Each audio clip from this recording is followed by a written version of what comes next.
What's up, you guys? Mez here, and the new patch is coming soon. It's gonna go live tomorrow, actually, and there's a shit ton of changes coming. A lot of things we have to talk about that might change the way we play competitively as a clan. A lot of the things are pretty interesting. A lot of changes that are gonna kind of balance the game out a bit.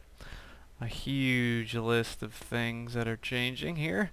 But yeah, let's get through this. We're going to talk about a lot of the most important changes. Some of them I'm going to kind of leave out, but we're going to get through all this. So, first change I noticed is the change to the UMP. Now, the UMP has kind of always been the gun that nobody touches because it really has a super low rate of fire. It's got PDW damage, and there's just so many other guns that outdo it, mainly because it only has 25 rounds. Now, the thing is it has 25 45 caliber rounds, and nobody ever really understood why it didn't really give you the punch that a 45 caliber bullet, the ACP round should. And what DICE is going to be doing to it is it's giving it a sweet spot in CQB. It's going to give it some higher damage. But it's also going to be making it a higher damage drop-off. So at longer ranges, the UMP is still going to be kind of shitty. But in close quarters maps, maybe this will end up doing the same damage as maybe even the 1911 does in close quarters. And to have that in a full auto version might be awesome to play close quarters, and a 600 round rate of fire wouldn't be that bad if you're using, the big boy bullets. You can see here on my stat page I had about a 24 accuracy. I had all the unlocks because I really enjoyed using the gun, and it's not that bad on hardcore, but you'd still get outgunned by people with higher rates of fire in close quarters. Speaking of 45 caliber round, on to the next one. The 1911 is getting a buff. It's increased the minimum damage of the 1911 to make it fit better between the Magnums and the M9 and MP443. So I already use this gun. This is my go-to pistol. I got a 28% accuracy with it, a lot of kills. I always take it with a suppressor because I like having that option in the battlefield. I normally take heavy barrel with my primary. Having a suppressor as a backup gives you kind of that option to infiltrate and to take guys down silently. And now this gun is going to be even better. I think it really will end up being the way to go for silenced pistols. And who doesn't like shooting a 45? And on to the next one. The next big change is going to be for the 93R. And it's Grim's favorite weapon. He's one of the clan marksmen and BH's. They're going to actually decrease the recoil, so it's going to be easier to control, but they're decreasing the damage. So they're supposed to make this not really the go-to gun anymore. We'll see, where it goes from there. But yeah, so we'll see. That's going to be an interesting change. Next on the list is the AA vehicle. The AA has slightly increased. They slightly increased the damage of the AA against infantry, and I would better say pretty much the AA was over nerfed in the previous update.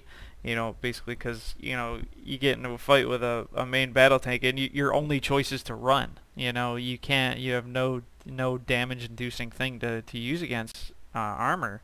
So they now properly do damage to main battle tanks again. So we'll see how much that affects main battle tanks. It probably doesn't do as much damage as it did pre the patch that we have now, but we'll see how that runs in game. Next big change that I think is going to be interesting is the Scar H. Now the Scar H has been my go-to NG gun for a long time. Now what they said, they slightly reduced the range penalty for the suppressor on the Scar H. Now the suppressor on the Scar H is awkward. The reason of that being is that it uses the 762 round. So I mean, pretty much saying the larger round you have, the bigger suppressor you need to actually sound suppress the bullet, to slow the bullet down below the sound barrier and make it so it's silent. So we're going to see how this works out in game. I still think the muzzle velocity is way too slow to use a suppressor on a Scar H. You have to lead your targets ridiculously high amounts with a suppressor on. But we'll give it a shot when the patch comes out and see how it performs in game. Next up is the Abrams. The Abrams is getting a change to the HMG, the heavy machine gun. So they're increasing the muzzle velocity for it. This will be something I like to try out. I like using machine gun. I haven't really ever been a fan of the shotgun. And that's what the canister shell pretty much is. So we'll see if the HMG is a viable upgrade. If it is, I'm going to give it a shot. I'd rather use a full auto weapon that has heavy rounds. The only reason I didn't use it before was for the said reason they're changing it now, the low velocity. There's no reason to take it. The bullets were so slow that you just would never hit anything. So we'll see how it does. Check that out after patch.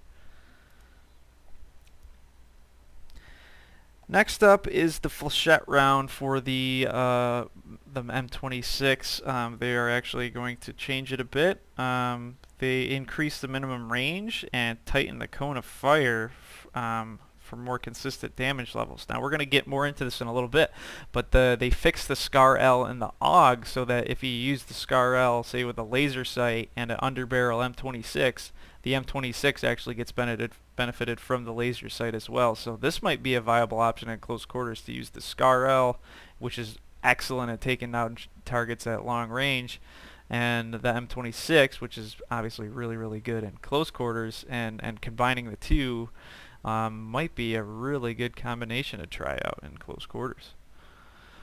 We'll see how that goes.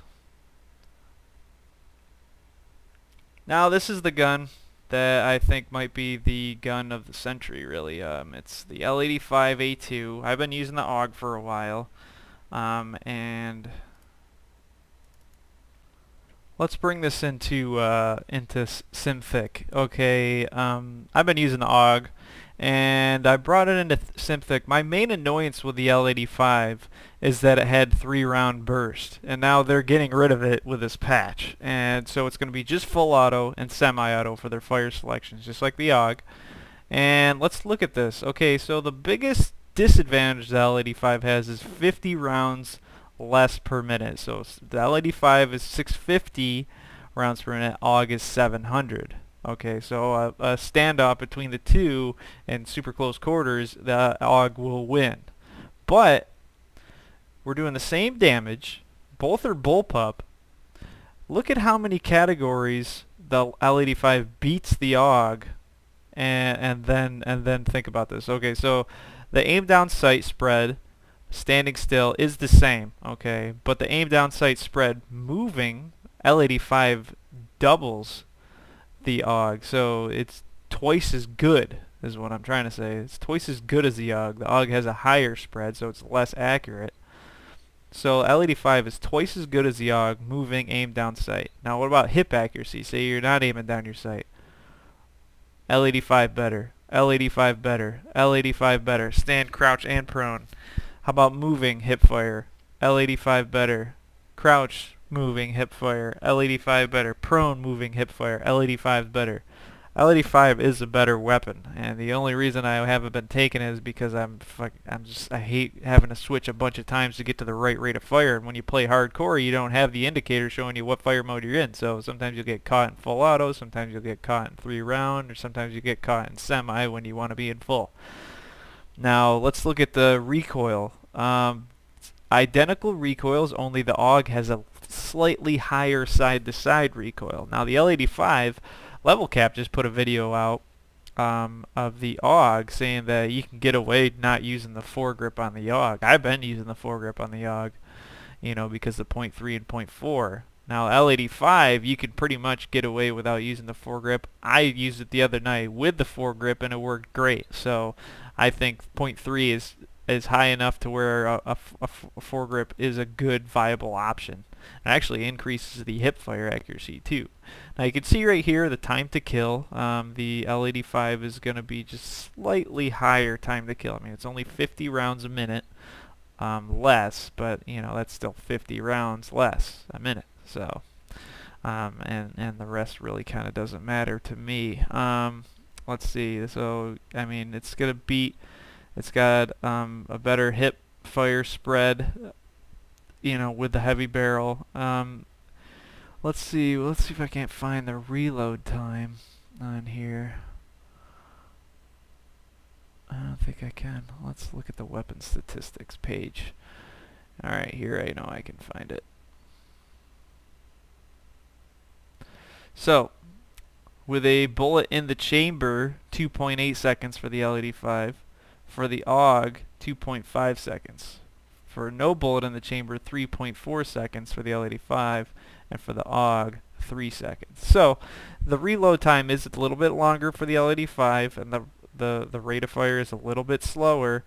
But with the amount of things that are better with the LED5, and now that it doesn't have the 3-round burst, it is a viable option, at least in the longer distance shooting maps.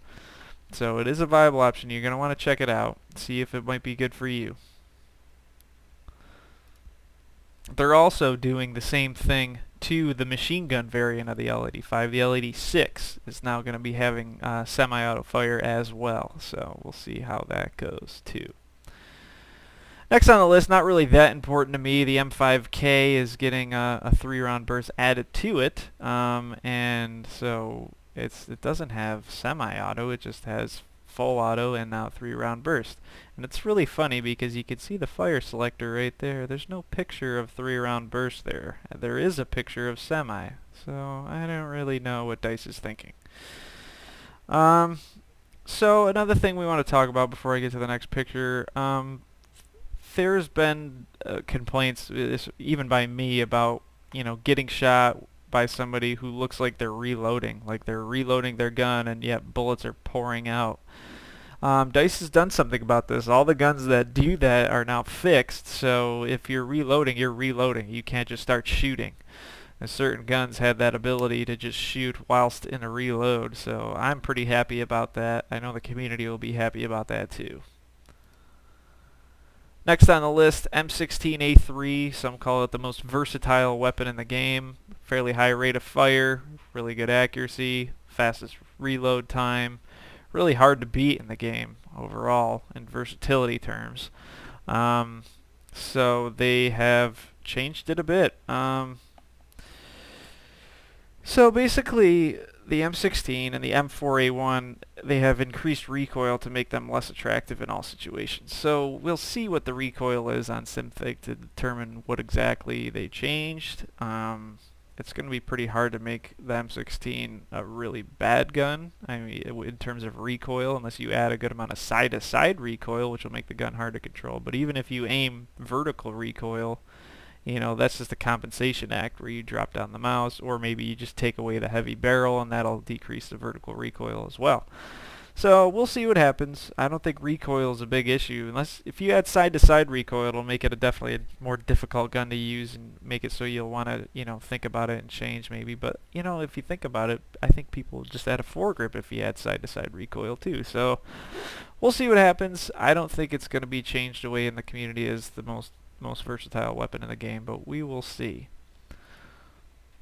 The SIG, one of my favorite guns to use in Rainbow Six Vegas, is now they've reduced the side-to-side recoil to help make this weapon more controllable. Now, depending on how far they go, you put a heavy barrel on this thing and it doesn't have much side-to-side recoil, you got yourself a really good weapon. So I'm going to get back into it. You see, I haven't really used it much because I didn't think it was that controllable of a weapon, but I do have a 24 accuracy with the gun for the time I did use it. So I'm going to go back into it, get my rest of my unlocks on it. Has a decent rate of fire. 700 is kind of the sweet spot for me. I like 700 a lot. And we'll try it when the patch comes out and see if it's a viable edgy gun. It's one of my favorite guns to use in other games, so we'll see how it fares here. Next on the list is the MG36. Now, there's a reason the MG36 isn't in production anymore. I keep telling everybody who tries to use the gun that, but I think people just like the gun because it looks cool. It's not a belt-fed weapon. So you're not going to get the rounds in it that you could with other guns. But let's take a look and see what they did here. They reduced the vertical recoil. So the gun, you're not going to have to pull down as much, which I thought that was a huge problem with the gun. It had a good amount of recoil with this. You pretty much had to take a flash suppressor, you know, and a bipod really to do anything with this gun. So we'll see how it does after the patch. I'll give it a try. I haven't really used the gun much. I don't like it. I always tell people to use it. You know, there's a reason they stopped producing it. So, you know, we'll see where it goes after patch. M416, one of my favorite guns in the game. Next big change. They're making it basically all around more nice. Less vertical, less horizontal, and less first shot recoil. They've all been reduced to make this weapon clearly different from the M16A3. That's great. You know, it doesn't have the highest rate of fire, a little bit under the M16. But I always thought this was a great gun. It didn't have the stupid iron sights in the way. You put rail accessories on it. You figure you'd take the iron sights away. That's what I hated about the M16. So clear sights, short barrel, a carbine setup really, but they call it an assault rifle in the game. 750 rounds per minute, very respectable. Good accuracy, good reload time. Basically a really good all-around weapon. Definitely going to try this one out after patch, see if it's any good.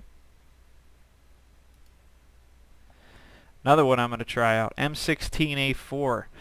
Those who know me for a while knew that I used the G36E in Battlefield 2, and I use the LED5 as well.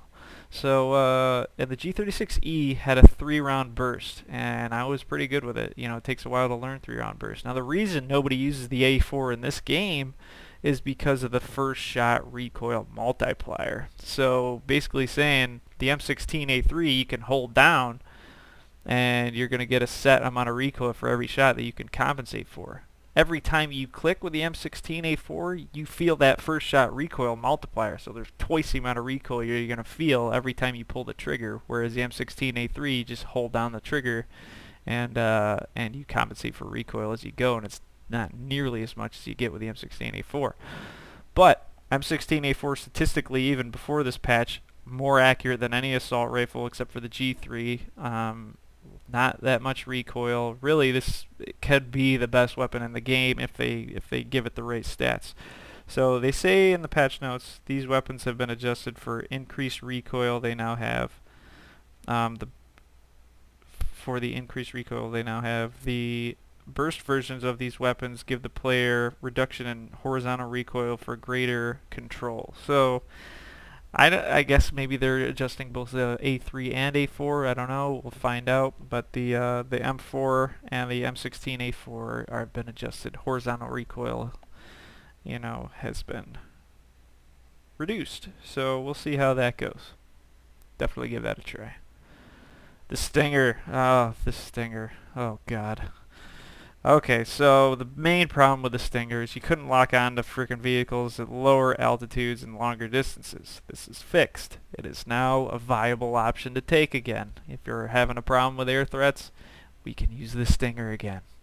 Now granted, if the jet pilot is really pro, he'll fly at the right altitude to where we can't really get a lock on long enough. He won't expose himself long enough to where we can take him down.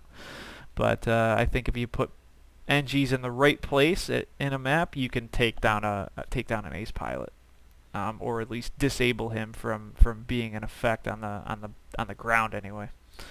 So we'll see how that goes. I'll definitely have my guys try it out who are playing NG. So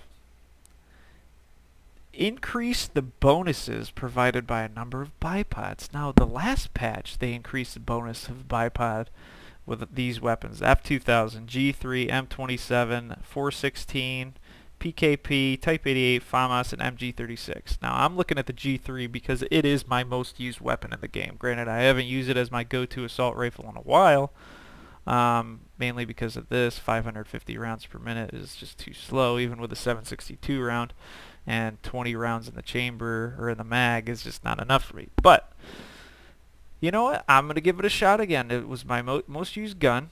Given it even more reason to use a bipod, I think with the bigger maps, Caspian Karg, with Armored Kill coming out, this is going to be an awesome battle rifle. You slap a 145 scope on it, bipod, and heavy barrel, you could probably take down guys easy, easy, easy. So definitely giving it a shot. Throw the thing in semi-auto, get my paintball fingers out, and start clicking like a madman, taking guys down. Should be a lot of fun. Next on my list belt-fed machine guns. So belt-fed machine guns, I always thought were pieces of shit because when you're aiming and standing, they sucked. And now they're making them more accurate while aiming and standing. So we'll see how this goes. A lot of them, I feel you pretty much need a flash suppressor to use effectively. I felt that if the flash suppressor kind of reduces recoil when you're aimed down sight and would give you that edge with a machine gun. Now, depending on which machine guns you use that, or you use a bipod, or whatever. You use whatever tactics you have to get it to work right. But we'll see how this goes. I think it's going to be an awesome thing. I think that was their main lack, and now you're giving the support class, these big boy guns, with the ability to actually aim and shoot accurately. Next up, the Rex. Now, I'm just reviewing this right now because I know my best friend Brandon. This is his go-to pistol. Always has been since Bad Company 2. And I've noticed, it seemed like he was better with this weapon than any other weapon in the game. Because when he pulled his pistol out, you would run because he would just start dropping people left and right. The 412 Rex is getting another buff. It's getting a little bit higher rate of fire. And it's getting mediumized to more compete with the 44. So the 44 mag, they reduce the rate of fire on that. So they're saying it's more of the slow firing heavy hitter. So they're going to differentiate it from the Rex, and they increase the rate of fire on the Rex to better highlight the improved CQB performance over the 44. So I think this is going to be another go-to pistol for Brandon. If you're interested in changing pistols too, or you haven't found one that's right for you, you might want to check it out too after this patch and see how it stands up with you. So the LVGs, the dreaded LVG. Oh man, this was the last thing you get in Gunmaster. Pain in the ass because it didn't really have a good range, and now it does. They increased the radius for maximum damage of the 40 millimeter LVG, while the overall damage level remains the same. The LVG will be lethal over a larger area, so this is great. So when it blows up, you have a better chance of getting the kill rather than just damaging people, because you'd always damage people, you never kill them in game, because the maximum damage radius will be like you pretty much have to land it on the person's feet to get the kill. Now this is actually a little more viable. We'll see how it stacks up to the other 320 rounds. I still think the 40 Mike, the explosive round, is just better, but we'll give it a try in game, see how it works. The 417, also known as the God Machine, pretty much after this gun came out, pretty much everybody in the pro community was saying that it's the go-to sniper rifle now. And I haven't used it much, so I can't really say I agree. You can see I don't have any kills with the damn thing. But they reduced the aimed accuracy bonus of the M417 with a suppressor to balance it with other weapons in game. Now, people were saying that you use a suppressor on this thing, it really was no different than using it without. So I'm wondering if the muzzle velocity was still super high, like the gun is, just regularly hot loaded.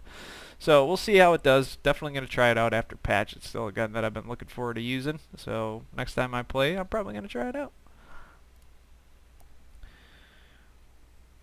So we're also talking about increased aimed accuracy for certain weapons. This is one that I've been using a lot lately, the MTAR. They increased the aimed accuracy bonus of the ACW, L86, LSAT, MP5, and MTAR with a suppressor to balance it with other weapons in the game. Now, that's the other thing. I remember trying the suppressor out on some of these guns and the accuracy just being terrible. Now they're increasing it a bit. Might be more of a viable option to go sneaky NG or sneaky support expert, and seeing how that goes for you.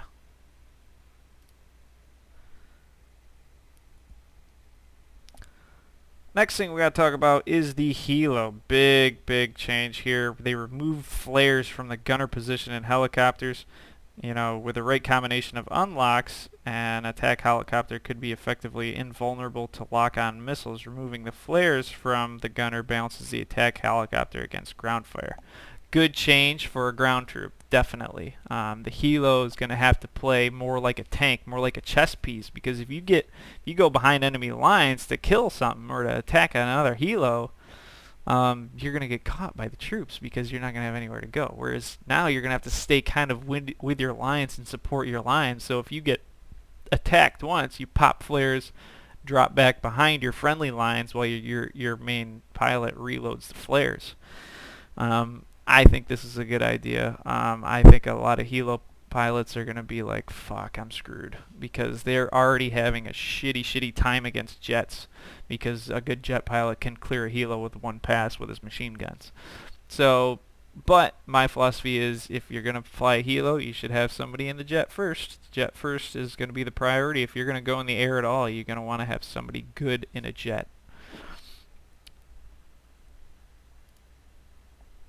Another good change, the AH-6J Little Bird. Okay, so now, you know when you look up at the sky, you see a little bird and you see the red light in front, the laser painter?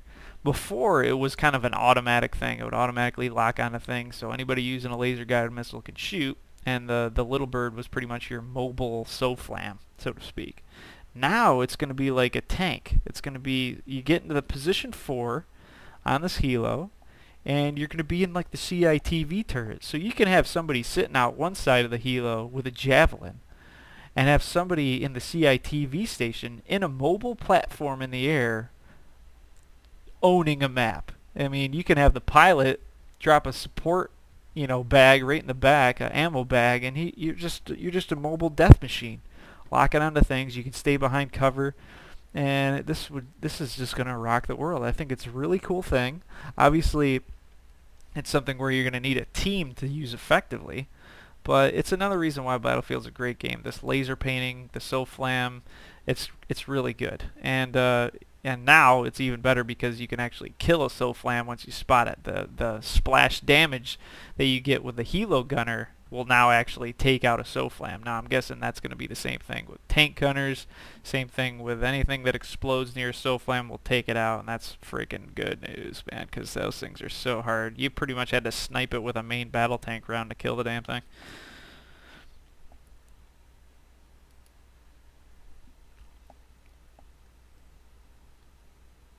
Next thing is the jets. Now the jets have a laser designated system on it too, but the problem with using this, the reason that not many pilots do, is because you don't get the top damage bonus. So even if you hit something, a lot of times you have to go back to finish it off, and then they're popping smoke again, blah blah blah, or they got out of their tank and ran away. This top attack now, you come up on a tank that's even damaged a little bit, you get the top attack bonus, and he's done. Now the thing about the jet too, if you got a jet who's just a vehicle destroyer using like the beam scanning, he's gonna whip your ass, because it locks on so fast. If you don't react at the right time with smoke, or if you've already used your smoke and you're reloading and he spots you, you're done. A lot of times you don't have time to think to get out of your vehicle because they lock on so fast. So this is going to be an interesting change to jet pilots. I think jet pilots, if you're an ace pilot, you're OP to the game. You're an imbalance to the game, but that's your skill, and that's awesome. So, a jet pilot is the asset for any team. A good jet pilot is very important for anybody in competitive play. They decreased the repair tool damage by 10%. Not a big thing. They changed the reload behavior on tank, destroyer, cannon weapons. So to do the 2-shot, I don't know if you guys have seen that on my Rauhtages, where I'll shoot the main battle tank round and the canister like in the blink of an eye. They fixed the MAV so it won't remain floating in midair if they exit it. It'll drop down to the ground. They fixed the bug where it's possible to shoot while transitioning from sprint to prone. That's a good thing. These kind of changes happen to Battlefield 2 late in its run too, guys, and I think it's going to be a good thing. It definitely made Battlefield 2 a lot more enjoyable, a lot less glitches, a lot more balance. And this is going to bring a fun aspect to Battlefield 3 again. I think it's going to be great, a lot of fun, and we're looking forward to the patch tomorrow. Then a week later, we're going to be playing some Armored Kills. So if you haven't learned how to tank, definitely check out the channel. There's a playlist, Rauhtage playlist. Look at all the tank videos. If you're interested in becoming a tanker, check it out. There's a lot of tactics you can learn from watching the team play. A lot of tactics you'll use with your buddies, and I'll talk to you guys later.